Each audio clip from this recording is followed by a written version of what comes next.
The following footage was captured at a factory in Africa run by a Chinese company. In the video, a group of Chinese workers are seen armed, standing in the courtyard to prevent locals from entering. A voice in the background says, "Prepare all the bullets." Moments later, a man welding an iron rod approaches with a group demanding money. The tense negotiation continues for some time. Eventually, the man with the rod leaves the courtyard, but the group doesn't go far. They begin throwing iron rod-like objects at the Chinese workers, seemingly as a form of intimidation. Insiders' report revealed that this factory, a plywood plant set up by Chinese entrepreneurs, has become a target for locals. Representatives frequently show up to demand money, leaving the Chinese workers feeling that their firearms are of little practical use in such situations. Additional reports suggest that setting up factories in Africa is fraught with challenges for Chinese businesses. I'm in the Democratic Republic of Congo. We tried setting up industrial parks. Over there, most Chinese invested factories either went bankrupt or pulled out entirely. Do you know why? The government is just too corrupt. The business environment is horrible, and they squeeze every penny out of you. As soon as they hear you're a Chinese business, they come after you. Today, it's the Commerce Department. Tomorrow, it's the tax office. The day after, it's the police, then the Environmental Bureau, and then Customs. The whole system is predatory. Honestly, the country has a deeply ingrained culture of banditry. It's like the national tradition, giving you the sense that you're just living day to day. Beyond persistent demands for money, entrepreneurs often face robbery. A post on Platform X highlights a recent anti-Chinese incident in Mozambique, one of China's major aid recipients in East Africa. Mobs looted Chinese-owned stores, and some local reportedly used Chinese-donated armored vehicles to ram into Chinese-operated supermarkets. According to the post, the Chinese government's foreign aid policy to Africa is labeled as scattering money. More Africans see Chinese people as walking ATMs. In some cases, even local police engage in extortion against Chinese nationals. A video posted online shows a Chinese netizens expressing frustration over these behaviors. Then there's Mozambique, which left a deep impression on me. Our Chinese supermarkets and factories, everything we produce, all the goods we sell, they love it all. And they're so enthusiastic. They helped themselves to all our products and took everything home for free. That's their way of repaying us for the years of aid we've given them. It was such an emotional scene, but honestly, it's made me reflect. We haven't done enough to influence them, and we need to intensify our efforts to win hearts and minds. In the future, we should offer more scholarships and financial aid to African students to ensure their happiness and strengthen China-Africa friendship for the long term. Accounts from interviews and personal testimonies suggest that some local Africans harbor unfriendly attitudes towards Chinese investors, sometimes even looking down on them. This starkly contrasts with the narrative promoted by Chinese state media, which predicts China as a benevolent partner helping Africa improve its living standards. Official reports often highlight stories of mutual benefit and enthusiastic local support for Chinese businesses. These portrayals instill pride among many Chinese citizens who are led to believe that China's economic strength benefits individuals venturing abroad. Consequently, many leaped to invest in Africa with high hopes. However, the reality for ordinary Chinese workers and business owners in Africa often tells a very different story. Most of us have seen the movie Wolf Warrior. It's thrilling and action-packed, leaving you with a rush of national pride and making you feel like you're unbeatable. Watching it, you get the impression that Western countries wouldn't dare mess with us, and that if we went to Africa, flashing our passports would guarantee special treatment and smooth passage everywhere. Back then, I was still in China, but when I finally set foot on Africa's soil, I realized the movie was pure fiction, like a novel. We're not as invincible as we imagine. In reality, when foreigners come to China, we treat them like royalty. But when we go to their countries, they treat us like nobodies, especially in many African nations. From the moment your plane lands, it starts. At customs, you pull out your passport, and instead of special treatment, you get another kind of special attention. Uniformed officers deliberately make things difficult, expecting bribes. Then there are the porters fighting to carry your luggage. At first, I didn't understand. I thought they were just being helpful, offering to serve the people. Later, I learned that if you don't pay up, they won't let you go. Challenges like extortion and targeted attacks are not unique to Africa. Similar issues have been reported in economically underdeveloped regions of Southeast Asia, where Chinese individuals are often seen as easy targets. In the video's comments section, one user remarked, "The media's polished narrative is nothing but a magic show. Glamorous on the surface, but riddled with hidden traps." Another criticized the portrayal of Chinese resilience in films like Wolf Warrior, saying, "I've seen clips online but couldn't stomach it. It's just a movie, not reality." This raises a pressing question. In an era of globalization, cross-border business ventures are hardly new. Entrepreneurs from Europe, the US, and Japan have also operated in Africa. Why then do stories of Chinese individuals being extorted or targeted emerge so frequently? Is it a uniquely Chinese issue, or does it reflect deeper international and political dynamics? First, there is a dual trap of cultural misunderstanding and economic disparity between China and Africa, or other nations. Culturally, many Chinese entrepreneurs come to Africa with a benefactor mindset, believing they are bringing advanced technology, capital, and job opportunities to a less developed region. This attitude often overlooks the national pride and traditional values of local communities. For younger Africans, low wages and temporary jobs are insufficient. They aspire to skill development, long-term careers, and equitable dialogue with foreign investors. However, many Chinese companies operate with a rigid, efficiency-driven management style that lacks cultural sensitivity and personal engagement, which locals may perceive as arrogance. Economically, to cut costs, some Chinese factory owners employ low-wage or even exploitative labor practices. Such strategies, while reducing expenses, can backfire and lead to conflicts.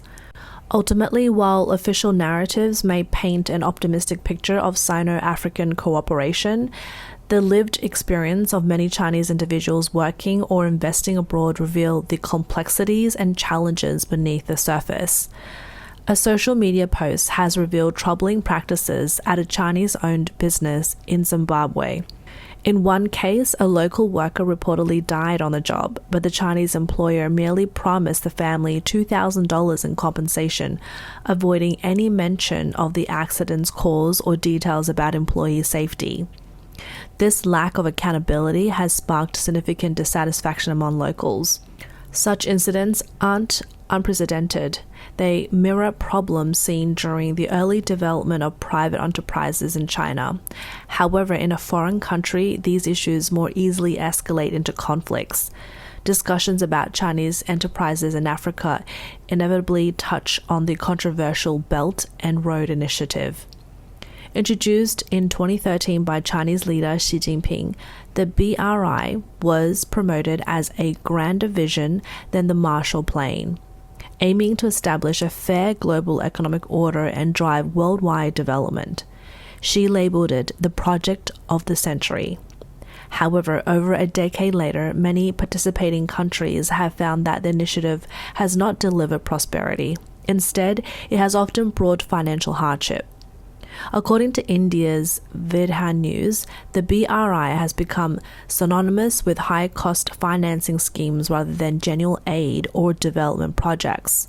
Nations like Sri Lanka, Laos, and Pakistan are teetering on the brink of economic collapse due to their involvement in BRI projects. For instance, Sri Lanka, an early supporter of the BRI, has now fallen victim to its debt traps. After defaulting on Chinese loans, it remains the only government in the Indian Ocean region to have surrendered substantial assets to China. Similarly, Kenya's $5 billion railway project financed by the Export-Import Bank of China has faced severe setbacks. Plans to extend the railway to Uganda have stalled because neither country can manage the existing loan repayments. Kenya's debt to China has surpassed $8 billion, promoting deadly protest over international debt burdens, with demonstrators accusing the government of selling out the nation's interest to Beijing. Think tanks like the Rhodium Group have documented extensive debt renegotiations tied to the BRI. Between 2020 and 2022, $76.8 billion of debt was either restructured or, in some cases, written off. In 2020 alone, the first year of the pandemic, $48.7 billion was renegotiated, while the 2022 figure of $9 billion was still 3 times higher than in 2019. At the World Economic Forum in Davos, Democratic Republic of Congo, President Felix Tshisekedi sharply criticized a $6.2 billion infrastructure for minerals deal with Beijing. Tshisekedi lamented that the Congolese people have seen little benefit, with less than 1/3 of the promised infrastructure funding delivered. While China has profited enormously from Congo's resources, he described the deal as a terrible contract under the BRI framework. A recent report from the Atlantic Council, a U.S. think tank, highlights potential risk behind China's BRI. It cites evidence from 795 Chinese government training programs, alleging that Beijing is training authoritarian leaders in the global south. CEO of the Taiwan Inspiration Association, Lai Rongwei, points out that China conducts training programs in Africa, teaching local rulers how to strengthen one-party rule. This includes transferring knowledge about authoritarian governance and maintaining social stability, resembling a training school model. Lai describes the BRI as a form of neocolonialism, arguing that while many African nations are nominally independent, their economies and politics are increasingly under China's control. Observers, including Swedish expert Bertil Lintner, attribute this to China's communist ideology, governance model, and economic practices. Scholars further argue that the debt burden imposed by the BRI has fueled sentiment among people in some African countries. This frustration occasionally manifests in attacks on Chinese businesses or factory owners. Chinese labor migration to these regions has exacerbated local concerns about job competition, environmental degradation, and resource disputes. Beijing's global propaganda campaigns portraying itself as an economic and political powerhouse has also triggered skepticism and fears of unchecked expansionism in certain nations. On a micro level, these tensions often escalate beyond China's immediate control. Despite official claims of protecting overseas Chinese interests, Beijing frequently lacks the diplomatic and legal resources to assist individual business owners or workers abroad. Many of those facing difficulties abroad find themselves relying on costly compromises, often paying bribes or additional security fees to keep their businesses running. For those unable to afford such costs, closure or prolonged legal disputes often become unavoidable. This reality starkly contrasts with official narratives claiming comprehensive government protection for Chinese nationals overseas, leaving many in an increasingly precarious position. Despite these challenges, a large number of Chinese workers continue to seek opportunities in Africa. Analysts suggest this is partly because negative incidents involving Chinese nationals in Africa are often censored or underreported within China. Instead, Chinese media emphasizes the success of infrastructure projects and the warm diplomatic exchanges between African and Chinese leaders, perpetuating an image of strong Sino-African friendship.